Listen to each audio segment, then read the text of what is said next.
السلام علیکم ورحمۃ اللہ وبرکاتہ۔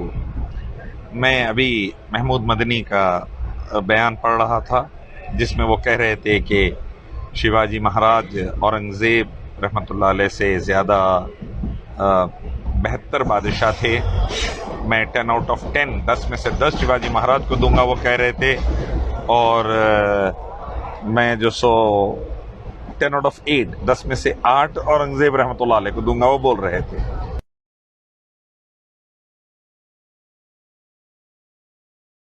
میں اس کے اوپر چند باتیں کہنا چاہتا ہوں۔ سفر میں ہوں، ٹرین میں، تو تھوڑا سا آواز کا مسئلہ رہا تو برا نہ مانیے۔ پہلی بات، شیواجی مہاراج اور اورنگزیب کا کوئی کمپیریزن کرنا ہی غلط ہے۔ اورنگزیب رحمۃ اللہ علیہ افغانستان کے بارڈر سے لے کے سری لنکا تک ہندوستان کے بادشاہ تھے 50 سالوں تک الحمدللہ۔ شیواجی مہاراج مہاراشٹر کے ایک چھوٹے سے حصے پر حکومت کرتے تھے۔ دونوں کا کمپیریزن ہی غلط ہے۔ دونوں کو کمپیئر کرنا گویا ایسا ہے جیسا منموہن سنگھ اور مودی جی کو کمپیئر کر دیے، یا امریکہ اور افریقہ کو کمپیئر کر دیے، تو دونوں کا کمپیریزن ہی غلط ہے۔ پھر بھی میں محمود مدنی کے تھوڑا سا ایجوکیشن میں اضافہ کر دوں۔ اورنگزیب رحمۃ اللہ علیہ جب بادشاہ تھے تو انڈیا کی، بھارت کی GDP 73% of the total world کی تھی، یعنی پورے ورلڈ کا 73% GDP بھارت کا تھا۔ ماشاءاللہ اتنا زیادہ بھارت رچ تھا الحمدللہ ہمارا بھارت۔ دوسرا یہ کہ اورنگزیب رحمۃ اللہ علیہ کے دور میں اللہ کے کرم سے پورے ہندوستان میں مساجد کے لیے اور دوسرے عبادت گاہوں کے لیے گورنمنٹ کی طرف سے ہیلپ دی جاتی تھی، تمام لوگوں کو ساتھ لے کر چلنے کے لیے۔ کوئی انہوں نے یہ نہیں کہا کہ میں مسلم راجا ہوں تو ہندوؤں کی مدد نہیں کروں گا، نہیں، وہ سب کی مدد کر کے ایک ساتھ لے کے چلتے تھے۔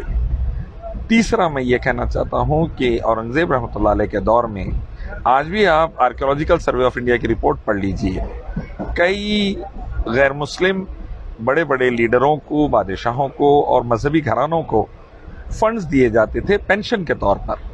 مسلمانوں کو دیے جاتے تھے تو غیر مسلم بھائیوں کو بھی دیے جاتے تھے۔ یہ اورنگزیب رحمۃ اللہ علیہ کی اور ایک خوبی تھی۔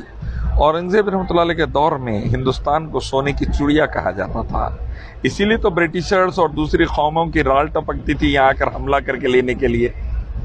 تو یہ چند باتیں اورنگزیب رحمۃ اللہ علیہ کے بارے میں بتا دوں۔ 50 سال تک ایسا بادشاہ جو پورے دیش کو رول کرا، اکھنڈ بھارت کو لے کر، بھارت ٹکڑے ٹکڑے نہیں تھا، اکھنڈ بھارت تھا الحمدللہ۔ اورنگزیب رحمۃ اللہ علیہ کے دور میں کشمیر سے لے کے کنیا کماری تک پورا پاکستان، بنگلہ دیش، افغانستان کے بارڈر سے لے کے الحمدللہ ہمارے کنٹرول میں تھا۔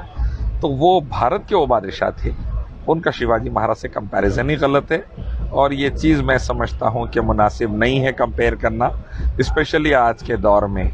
کمپیئر کرنا ایسا ہے جیسا آکسفورڈ کو اور مودی جی جو اسکول میں پڑھے اس کو کمپیئر کر دیا ہے، مناسب نہیں۔ آئیے سب ایک مالک ایشور اللہ کی طرف، اسی کی عبادت، اس کے آخری پیغمبر محمد صلی اللہ علیہ وسلم کے راستے کی طرف۔ قرآن حدیث کا یہ حکم، ویدا، گیتا، اپنشد، بائبل، گرو گرنتھ کا یہ حکم، اسی سے ہمارے بیچ میں شانتی، انتی رہے گی، کامیابی رہے گی۔ السلام علیکم۔